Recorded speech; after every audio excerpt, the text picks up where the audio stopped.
everyone, my name is Megan, and today I'm going to be answering a question from one of you, asking what my experience is being a woman in STEM.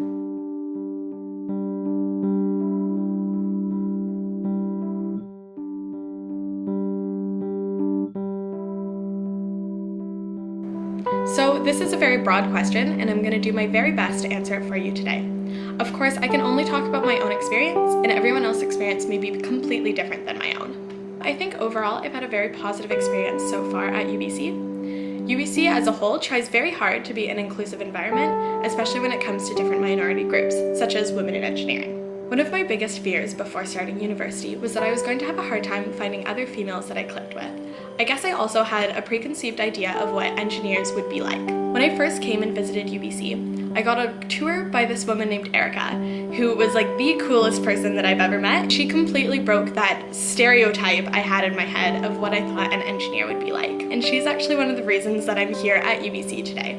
On my very first day of school at UBC, I met two phenomenal women who are still some of my closest friends to this day. One comment that I do get a lot is that I do not look like a typical engineer.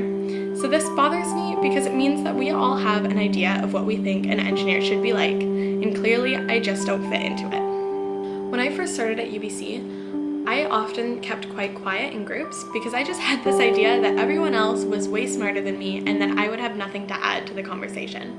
I especially had issues when I was in a male-dominated group, as it wasn't something that I encountered much in high school or before.